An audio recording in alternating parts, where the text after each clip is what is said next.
Radhe Radhe listeners, video को share करना मत भूलिएगा। तो चलिए स्टार्ट करते हैं।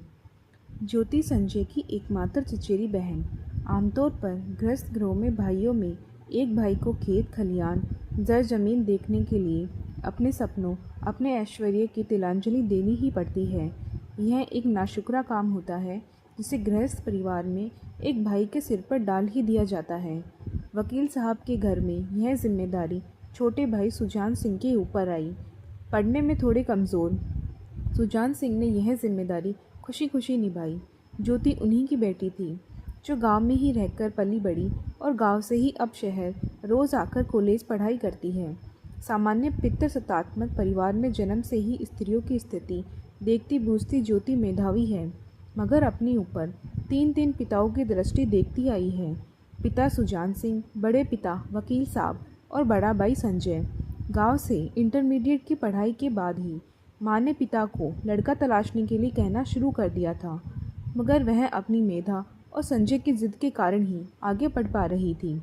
सो तीन तीन पिताओं से घिरी यह बच्ची अपने मन की बात बस रफ़ीक से कह पाती थी। आज भी जब उसे मालूम था कि संजय फसल कटाई के सिलसिले में गांव गया हुआ है, तो वह चुपचाप कॉलेज के बाद कार्यालय चली आई। का भइल रे, का बात है? रफ़ीक ज्योति को कार्यालय में देखकर डर गया। उसे लगा कि कॉलेज में उसे कोई परेशानी हुई है। भैया, एक बात कहनी है। सीधा बोल, पवारा मत बांध, हमरा डर लगता। रफ़ीक ने कहा। अरे भाग नहीं रहे हैं, सब कुछ ठीक है, इतना मत डरा कीजिए आप लोग। तब ठीक बा, अब चैन हो गई, अब बोल। रफ़ीक ने चैन आने का अभिनय करते हुए कहा। भैया, सब दोस्त पिकनिक जा रही हैं, हमें भी जाना है। ज्योति ने बच्चों की भांति जिद करते हुए ऐसे कहा जैसे आवाज़ उसकी नासिका से आ रही हो। कहाँ? रफ़ीक ने पूछा। सारनाथ। सारनाथ ससुरनाथ जाने की कोई ज़रूरत नहीं है, जाना ही है तो किसी घूमने वाली जगह पर जाओ। सारनाथ घूमने वाली जगह ही है, बलिया से बाहर कभी निकले भी हैं? ज्योति ने कमर पर हाथ रखकर लड़ने वाली मुद्रा में कहा। अरे दुश्मन न निकले बलिया से बाहर, यही जीना मरना लड़ना खपना है। बाहर कौन सी लखनऊ की नवाबी रखी है हमारे लिए? रफ़ीक ने कहा। हाँ, तो बलिया का कबाला लिखवा लीजिए आप लोग, हमको तो घूम लेने दीजिए बाहर। कब जाना है? इसी 15 को। तो जाओ, शाम तक आ जाना। शाम तक आ जाना? ज्योति ने रफ़ीक के बोले शब्दों पर होठ बिचकाते हुए कहा और फिर कहना जारी रखा। जैसे विजय सिनेमा जा रहे हैं फिल्म देखने, हमको पिकनिक जाना है शहर से बाहर, सारनाथ। तो जाओ पिकनिक, रात तक आ जाना। कैसे जाएं? पहले तो बाबूजी नहीं मानेंगे, मान भी गए तो कहेंगे संजय से पूछ लो, और संजय भैया तो मानने से रहे। हाँ, वो तो अलग लेवल का वीर है। बात तो तुम्हारी सही है, कुछ कीजिए ना भैया, हम भी पिकनिक जाना चाहते हैं। अच्छा एक बात बता, मालकिन भी जा रही है? रफ़ीक ने बात से बात निकालते हुए उस्मा की बाबत पूछा। उसका एक नाम है, मालकिन मलिकाइन मत कीजिए, सीधे नाम से पूछिए। ज्योति ने चिढ़ते हुए कहा। बताना, जा रही है? आपको नहीं पता? नहीं, अल्लाह कसम। हाँ, वो भी जा रही है, ज्योति ने बताया। ससुर, मेरा मतलब बाप तैयार हो गए उसके? हाँ, मुस्तकीम हसन है वो, जिला व्यापार संघ के अध्यक्ष हैं। आप लोग जैसे जाहिल थोड़ी हैं। हम लोग जाहिल हैं? रफ़ीक ने गाल पर हाथ रखकर बड़े भोलेपन से पूछा। हाँ, और क्या? और तेरे सारनाथ जाने से हम लोग पीएचडी हो जाएंगे। हाँ, ज्योति ने हंसते हुए कहा। अच्छा एक बात बता, सारनाथ में कोई पढ़ने लिखने वाला जगह है? मतलब इतिहास, भूगोल, खगोल टाइप? रफ़ीक ने कुछ सोचते हुए कहा। पूरा सारनाथ ही इतिहास भूगोल है। ज्योति ने रफ़ीक की अज्ञानता पर सिर पीटते हुए कहा। ठीक है, जाएगी तू सारनाथ? रफ़ीक ने यकीन से कहा। कैसे? इतिहास वाले गुरुजी से बोल के टूर बनवा देते हैं उधर का। ऐसा हो सकता है क्या? ज्योति ने बच्चों से खुश होते हुए कहा। फिर दोबारा ये बात मत कहिए, बलिया में क्या नहीं हो सकता। और संजय भैया, हम समझा लेंगे, पढ़ाई के नाम पर मना नहीं करेगा। भैया हो, कहकर ज्योति रफ़ीक के गले से लिपट गई। रफ़ीक ने भी उसे खुद से अलग करते हुए सिर पर थपकियाँ दी। ज्योति बच्चों से उछलती कूदती कार्यालय से बाहर निकल गई। सीधा घर जाइए। कार्यालय से निकलते वक्त रफ़ीक का आदेश उसका पीछा करता रहा। नेता, क्या हुआ? कॉली है ना अभी? रफ़ीक ने कार्यालय में घुसते ही कोने में लगे पोर्टेबल टीवी की ओर देखते हुए कहा। हाँ भाई, तब काहे सिर पर हाथ रखे हो? रफ़ीक ने टेबल पर रखे रिमोट से आवाज़ बढ़ाते हुए कहा। मतलब क्रिकेट के अलावा कोई चिंता नहीं हो सकती? संजय ने टीवी की रिमोट छीनकर आवाज़ कम करते हुए कहा। ना, पाकिस्तान से मैच है भाई, इससे बड़ी क्या समस्या? पता है परसों क्या हुआ? क्या? संजय ने पूछा। परसों वाला जो डे नाइट मैच था ना, उसमें शाम में लाइट चली गई। भागे दौड़े फिटिंग टेलर की दुकान पर पहुँचे। हाँ, फिटिंग वाला तो बैटरी का जुगाड़ रखा है, संजय ने कहा। हाँ, बस उसी लिए। जब पहुँचे तो वैसे ही भीड़ था। दिल नवाज चचा हमको कुर्सी दिया और कहा कि बैठिए। अभी 42वां ओवर चल रहा था कि रोहित आउट, मेरा मूड भी आउट। अभी विराट आता उससे पहले दिलनवाज चचा हमारे पास आए और बोले कि ज़रा बाहर आइएगा। हम चले गए। सोचे कि कुछ अकेली की बात होगी। बुढ़ापे में तो कई तरह की गुप्त समस्याएं हो जाती हैं ना, जो इंसान अकेले में ही बताता है। यही सोच के गए तो भैया पता है क्या बोला? क्या बोला? बोला कि एक एहसान कर दीजिए, आपसे आज तक कुछ नहीं मांगे, आज लेकिन मांगते हैं। हम कहे जान हाजिर है बोलिए, तो कहने लगे अभी बैटरी बंद होगा, एक आदमी पे कंबल डालेंगे, उसको भरहिक मारना है, 2 मिनट में बैटरी ऑन हो जाएगा। उससे पहले पहले मूड तो आउट था ही मेरा भी। हम कहे जैसी अल्लाह की मर्ज़ी। बस इतना कहते ही भाई हमारा चुपचाप कंबल लिए आया और भीड़ में एक आदमी के पीछे खड़ा हो गया। बैटरी ऑफ, कंबल डाला, मुंह दबाया और मार लात मार घुसा। 1 मिनट में 40-50 लात लगा के दिलनवाज चचा कंबल समेत गायब। जब बैटरी आया तो क्या देख रहे हैं कि दिलनवाज चचा दुकान पर जमे पैंट का पायचा काट रहे हैं और जिसको हम कूटे थे वो पता है कौन था? कौन? अब के बिरजू ने पूछा, जो कि साथ ही साथ कमरे में पूजा भी कर रहा था। जमील, दिलनवाज चाका साला, कहते हुए रफ़ीक की हंसी छूट गई।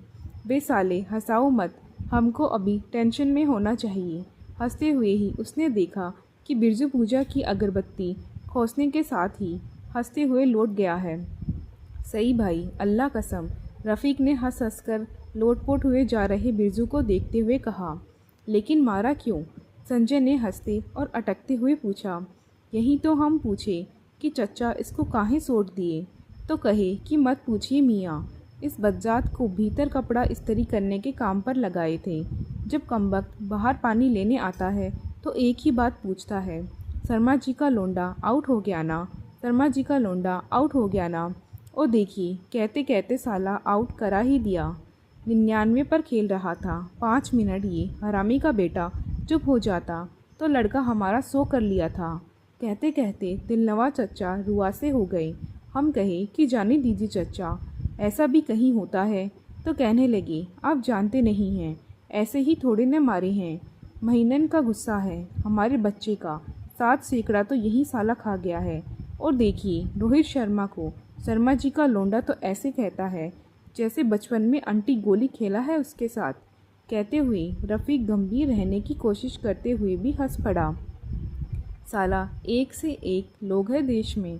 संजय अपनी परेशानी भूलकर हंसने लगा था। खैर तुम बताओ, सिर पकड़ के क्यों बैठे थे? रफ़ीक ने पूछा। मियाँ, बड़े बाबू से लिस्ट निकलवाए हैं, ग्रेजुएशन और पोस्ट ग्रेजुएशन मिला के महाविद्यालय में 333 लड़कियां हैं, संजय ने कहा। और तुमको सबको बहन ही कहना पड़ेगा।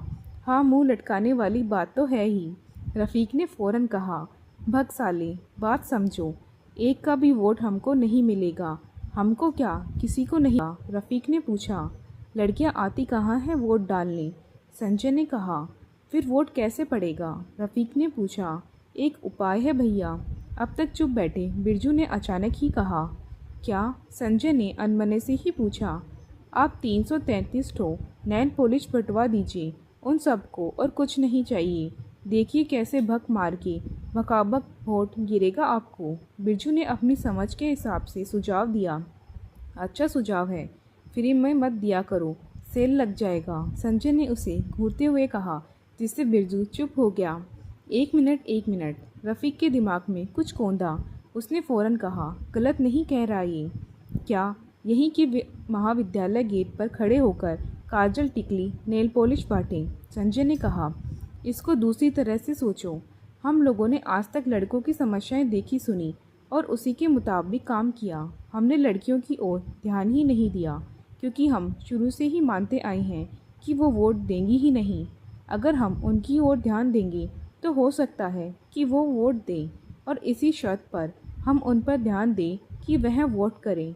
अगर यह हो गया तो काम आधा हो गया समझो। रफ़ीक ने लगभग खुश होते हुए कहा, लड़कियां और वोट देंगी, काहे मजाक कर रहे हैं भैया। 10 ठो प्रॉक्सी लड़कियां आएंगी, वहीं आईडी कार्ड और कपड़ा बदल बदल के वोट गिराएंगी, और लड़कियां कम पड़ी तो ये साले कला मंत्री समीज में संतरा डाल के वोट दे आएंगे। बिरजू ने हंसते हुए कहा, यही तो चुनौती है। अगर लड़कियां अब की बार वोट देने आ गई और वोट एक मुश्त गिर गया तो नेता की जीत पक्की। और यह होगा कैसे? लड़कियां तो नेता देखकर रास्ता बदल देती हैं, जैसे हम साले कोई अपशगुन हो। संजय ने मुंह गिराते हुए कहा, अपने मैदान में खेलोगे तो वो ही नहीं खेलेंगे। उनके मैदान में खेलो, फिर देखो कैसे खुल के आती हैं। पलक से नमक न उठवा दी तो कहना। रफ़ीक ने कहा, उनका मैदान मतलब इतिहास की साइट विजिट। अगले सोमवार सुमित्रा गुरुजी लड़कियां की पूरी बस लेकर सारनाथ रवाना हो रहे हैं। मौका है, फिर अगर लड़कियां जिले में लौट आई तो एक साथ मिलना मुश्किल हो जाएगा। रफ़ीक ने कहा, सही कह रहे हैं भैया। बलिया में लड़कियों के घर तो सिर्फ एक बार ही जा सकते हैं, बारात लेकर। उसके अलावा गई तो बारात निकाल देगा मोहल्ला वाला सब। बिरजू ने खिखियाते हुए कहा, जिस पर संजय और रफ़ीक को भी हंसी आ गई। लगता है ज्योति उसी टूर में जाने को कह रही थी। संजय ने कहा, तो जाने दो, ठीक ही रहेगा। तुम भी तो वोट मांगने पहुंचोगे ही। वो तो ठीक है, लेकिन कहेंगे क्या? लड़कियों के आगे हमारी ज़ुबान नहीं खुलती, तुम्हें पता है। संजय ने कहा, अभी हम चलेंगे ना, लड़कियों के आगे हमारा सब कुछ खुल जाता है, तुम चिंता न करो। रफ़ीक ने कहा और संजय की पीठ पर सवार हो गया। उतरो साले, बेताल लग रहे हो। संजय ने हाँफते हुए कहा, कुआरे मरोगे नेता, बीवी कहेगी गोद उठा लो तो फिर सिर पर उठा लोगे। यहाँ दोस्त बेताल लग रहा है। कहते हुए रफ़ीक कंधे पर से उतर गया। सैदपुर भीतरी, बलिया से बनारस जाने के मार्ग में गाजीपुर का एक छोटा सा गांव। गुजरने वाली ट्रेनों का अल्प और बसों का दीर्घ पड़ाव। सिटी कॉलेज की इतिहास टूर जाने वाली बस के यहाँ जलपान इत्यादि के लिए रुकने के पीछे कारण भी था। इस गांव का ऐतिहासिक महत्व है। सम्राट स्कंदगुप्त का शिला स्तंभ यहीं भीतरी गांव में मिला था। इस स्तंभ को गुप्तकालीन प्रामाणिक दस्तावेजों में से एक माना जाता है। पूर्वी उत्तर प्रदेश के स्कूल कॉलेजों का दौरा इस स्थान विशेष के बिना पूरा नहीं होता। सो दौरा प्रमुख इतिहास प्रोफेसर सुमित्रा जी ने भीतरी शिला स्तंभ दिखाने के बाद बस में ही जलपान करा दिया। गाड़ी को अब अपने गंतव्य सारनाथ की ओर रवाना होना था। गाड़ी अभी जलपान इत्यादि करके सैदपुर से खुली ही थी कि अचानक लगी ब्रेक की आवाज़ से बस में बैठी लड़कियां असंतुलित हो गई। कुछ की चीख निकल गई और कुछ की गालियां बस ड्राइवर के लिए निकली थी, यह भूलकर कि उसी बस में इंस्ट्रक्टर भी सवार है। गलती मगर ड्राइवर की नहीं थी। इस बात का पता तब चला जब आगे का दरवाज़ा खोलकर संजय बस में दाखिल हुआ। उसके पीछे पीछे बिरजू भी। संजय को देखते ही बस की पिछली सीट पर बैठी ज्योति सहम गई। सहम तो खैर बस की सारी ही लड़कियां गई थी, वह भी जो अभी ड्राइवर पर मुखर थी। संजय दरवाजे के ठीक सामने बस की ओर मुखातिब होकर खड़ा हुआ था और वह सामने दिख रहे सुमित्रा गुरुजी से संवाद की अपेक्षा कर ही रहा था कि एक फुफकारती मगर कर्णप्रिय आवाज़ ने उसका ध्यान खींचा। यह क्या तरीका है? तरीका तो ऐसा है मैडम, बिरजू ने बात चढ़ाते हुए अभी इतना ही कहा था कि संजय ने उसे रोका और सुमित्रा गुरुजी से मुखातिब होकर ही कहा, इस तरह आने के लिए क्षमा गुरुजी, और आप सभी से भी, मगर कोई और रास्ता हमें सूझा नहीं। आप सब जानती ही हैं कि हम इस साल अध्यक्ष पद की। संजय ने अभी बात भी पूरी नहीं की थी कि फिर उसे लड़की ने टोक दिया। तो संजय अब समझ पा रहा था कि रफ़ीक किस मैदान की बात कर रहा था। लड़कियां अपने मैदान में थी और आक्रामक थी। आपसे अनुरोध है कि अब के चुनाव में आप सभी अपने मत का प्रयोग ज़रूर करें। चाहे मुझे वोट दें या ना दें, मगर अपना वोट जाया न जाने दें। चलिए एक कारण बताइए कि हमें वोट क्यों देना चाहिए, लड़कियों में से एक ने पूछ दिया। संजय को जवाब नहीं सूझा। उसने आगा पीछा देखा तो रफ़ीक उसे अपने पास नहीं बल्कि पिछले चक्के से लगी खिड़की से उस्मा को कोई पुर्जा फेंकते हुए दिखा। संजय को इस वक्त रफ़ीक से उम्मीद बेकार लगी। उसे अब यह बाधा खुद ही दूर करनी थी। उसने कहना शुरू किया, ताकि आपके महाविद्यालय का विकास हो सके, ताकि आपकी सुरक्षा के इंतजामात ठीक हो सकें, ताकि आपकी परीक्षाएं समय पर हो सकें। हमारी सुरक्षा की चिंता आपने करें, वह हम बेहतर जानती हैं। यह कोई कारण नहीं हुआ। और विकास का तो यह आलम है कि लाइब्रेरी के कैटलॉग में 2500 किताबें हैं और लाइब्रेरी में कुल जमा 60 किताबें मिलती हैं, वो भी फटी हुई। नई किताबें आती तो हैं मगर किस खो में चली जाती हैं, यह कभी जानने की कोशिश भी की है आपने? कोशिश छोड़िए, कभी लाइब्रेरी गए भी हैं आप? लड़की की बातें तंज हो गई थी। संजय चुप था, उसके पास कोई जवाब नहीं था। सुनते हैं, परीक्षा से पहले क्वेश्चन का भी इंतज़ाम हो जाता है। पीछे से बेचेहरा एक आवाज़ बस में कौंधी, जिस पर सब लड़कियां खिलखिलाकर हंस पड़ी। उस लड़की को भी हंसी आ गई। उसने हंसी दबा ली। आप लोगों की किताबों का इंतज़ाम हो जाएगा, संजय ने कहा। आप करके दिखाएं, हम वादा करती हैं कि वोट डालने ज़रूर आएंगी। आएंगी या नहीं? लड़की ने बाकियों से पूछा। सभी ने चिल्लाकर हामी भरी। अगले 1 महीने में आपके विषय की सारी किताबें 3-3 प्रतियों में मौजूद रहेंगी, संजय ने कहा और गुरुजी के पांव छूकर बस से उतरने लगा। और सुनिए, लड़की ने उतरते संजय को टोका। संजय बस की सीढ़ियों पर ठिठक गया। लड़की ने फिर कहा, प्रश्न पत्र का भी इंतज़ाम हो जाए तो अच्छा। उसकी इस बात पर बस ठहाकों से गूंज उठा। संजय मुस्कुराकर बस से उतर गया। बस अपने गंतव्य की ओर चली। बस के गुजरते ही संजय ने देखा कि रफ़ीक बस के गुजरने के बाद भी बस को हाथ हिलाकर विदा कर रहा था। उसके हाथों और मुस्कुराहट की गति एक जैसी ही तब तक बनी रही जब तक बस नज़र से ओझल नहीं हो गई। साले मियाँ, संजय ने अब रफ़ीक को बीच सड़क पर ही दौड़ाया। अरे नेता देखो, बात सुनो, रफ़ीक ने भागते हुए ही कहा। संजय ने रफ़ीक को दौड़ाकर पकड़ लिया, उसकी बाँह पीछे की ओर मोड़ी और फिर कहा, सुनाओ। अरे नेता, दर्द हो रहा है भाई, रफ़ीक ने नाटक करते हुए कहा। नहीं, तुम पहले बात सुना ही दो। यही करने के लिए इतना बड़ा प्लान बनाए थे ना साले, संजय ने हाथ और मोड़ते हुए कहा। अब ये पूरा भाषण कागज़ में लिख के लाए थे तुम्हारे पढ़ने के लिए। अंतिम समय पर जाने कहाँ रह दिए? मिल ही नहीं रहा था, इसीलिए बस में नहीं आए, रफ़ीक ने सफ़ेद झूठ कहा। अच्छा, कहीं यही पुर्जा तो नहीं था जो तुम भौजाई को फेंके थे? संजय ने रफ़ीक की बात छोड़ते हुए कहा। तुमको कैसे पता? रफ़ीक अब झेप रहा था। क्यों, हमारे चौकटे पर भगवान आँख नहीं दिए हैं क्या? वहीं था नेता, वहीं था, गलती से चला गया और उसका वाला रह गया, रफ़ीक ने कहा। अच्छा, और उसमें मिलने का टाइम कब का दिए हो? तुम तो सब जानते ही हो, रफ़ीक ने झेपते हुए कहा। शाम 5 बजे। बहन पढ़ती है 7:30 में, शर्म करो, संजय ने रफ़ीक से कहा। अरे तो हम कौन सा सारनाथ पार्क में कित-कित खेलने जा रहे हैं? बहन पढ़ेगी सारनाथ में। हमारा दशाश्वमेध घाट पर फिक्स हुआ है मिलने का, रफ़ीक ने हाथ झाड़ते हुए कहा, जो संजय के मोड़ने से दुख गया था। बनारस, संजय ने आश्चर्य से कहा। हाँ, अब सुमित्रा गुरु के सामने तो ठीक नहीं लगेगा ना, रफ़ीक ने हंसते हुए कहा। अबे दशाश्वमेध घाट पर तो बहुत भीड़ रहता है, संजय ने बताया।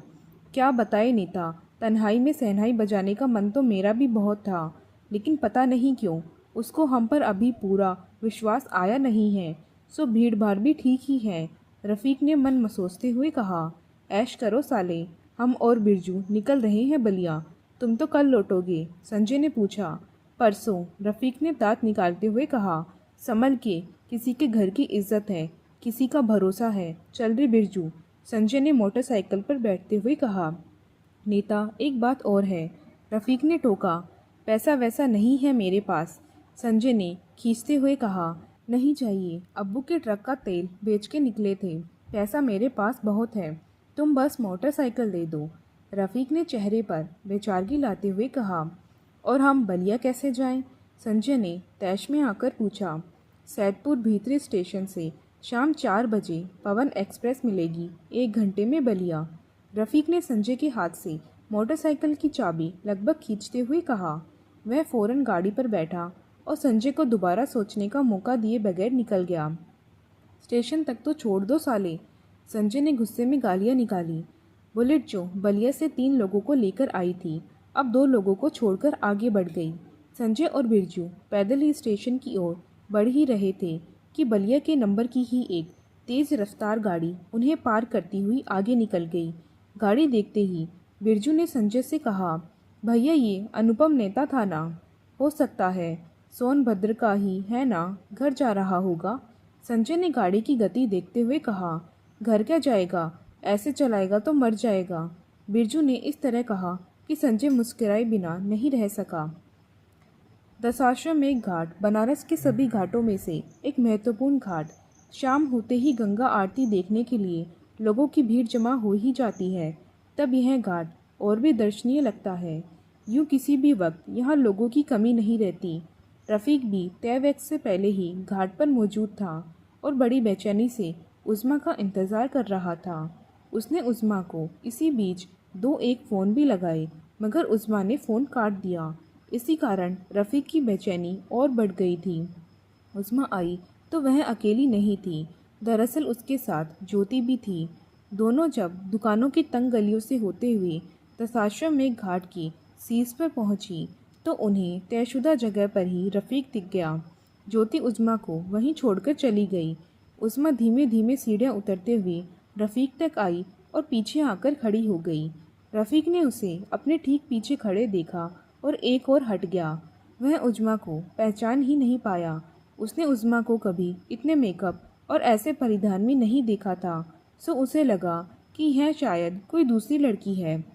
उसके पास मोबाइल पर उज़्मा की जो तस्वीर भी थी, वह भी बिना किसी श्रृंगार के सादा तस्वीरें थीं और आज उज़्मा अपनी तस्वीरों से भी कहीं ज़्यादा खूबसूरत लग रही थी।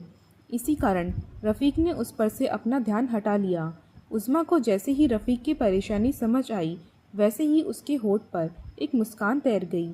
रफ़ीक ठीक उसके पीछे चेहरा कर बार बार घड़ी देखता रहा। अब उज़्मा ने अपना मोबाइल निकाला और रफ़ीक को फ़ोन किया। कहाँ रह गई भाई? रफ़ीक ने बिना हाय हेलो के कहा। पीछे देखें। उज़्मा ने मुस्कुराते हुए बस इतना ही कहा। रफ़ीक ज्यों ही पीछे मुड़ा, वह उसे देखकर ठिठक गया। अरे तुम? रफ़ीक ने अचरज से कहा। क्यों, किसी और का इंतज़ार था? उज़्मा ने बाहों को उचकाते हुए पूछा। नहीं नहीं, वो तुम्हें नकाब में देखने की आदत है ना, सो पहचान नहीं पाए। पहले पता होता तो नकाब डालकर ही आती। उज़्मा ने बुरा सा मुंह बनाते हुए कहा। तुम तो बुरा मान गई, ऐसी बात नहीं है। मेरे कहने का मतलब था। रफ़ीक ने बात पूरी भी नहीं की थी कि उज़्मा फिर बोल पड़ी। आपके कहने का मतलब था कि आपको हम पर्दे में ही अच्छे लगते हैं, यही ना? उज़्मा ने झूठा गुस्सा दिखाते हुए पूछा। रफ़ीक अब उससे हार गया। उसने कहा, लड़कियां कैसे अच्छी लगती हैं यह तो मुझे नहीं पता। हाँ, मगर लड़कियां लड़ते हुए बिल्कुल अच्छी नहीं लगती। रफ़ीक की यह बात सुनकर उज़्मा मुस्कुरा उठी। उसे लगा कि अब वह हार गई है। बैठे, उज़्मा ने रफ़ीक से कहा। हाँ हाँ, रुको यहाँ नहीं, थोड़ा आगे चलते हैं, रफ़ीक ने कहा और दोनों थोड़ा आगे जाकर घाट की सीढ़ियों पर बैठ गए। उज़्मा रफ़ीक के बाएं इस तरह बैठी जो दोनों के बीच किसी तीसरे को भी आकर बैठना हो। दोनों के बीच उसने अपने साथ लाई किताब रख दी। रफ़ीक ने किताब देखी तो वह बौखला सा गया। लुसेंट सामान्य ज्ञान। हम क्या यहाँ जनरल नॉलेज पढ़ने आए हैं? रफ़ीक ने किताब को उलट पुलट कर देखते हुए कह ही दिया। हम नहीं, आप।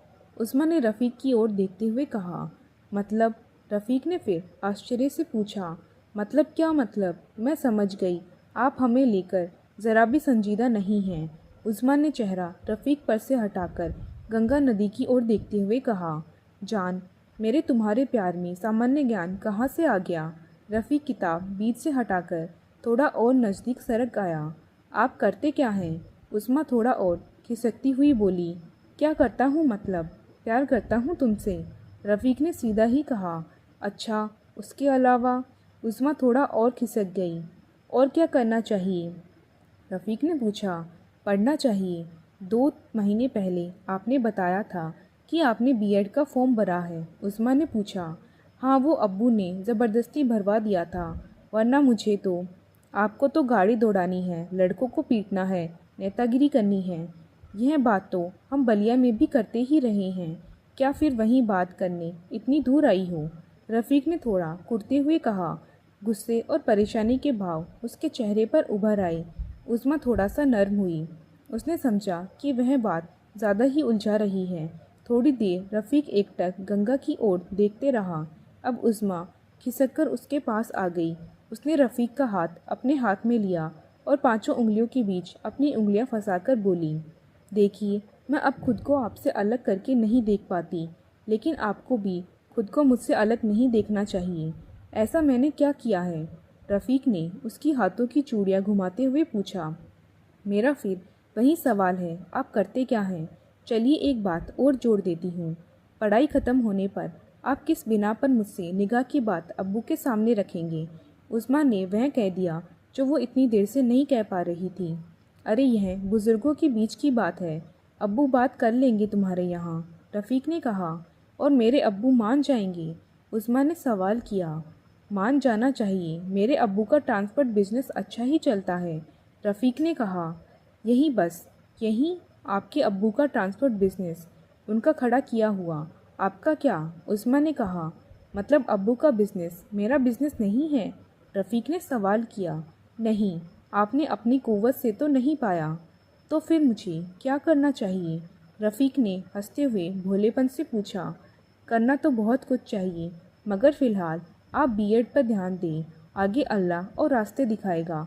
तब तक यह किताब लीजिए और अब भी 1 महीना बाकी है, बीएड की तैयारी कीजिए, निकल जाएगा देखिएगा। उस्मा ने बहुत यकीन से कहा। निकल जाएगा? रफ़ीक ने ठंडी सांस छोड़ी। क्या? उस्मा ने आश्चर्य से पूछा। वक्त, कीमती वक्त, इतनी मुश्किलों से मिला था।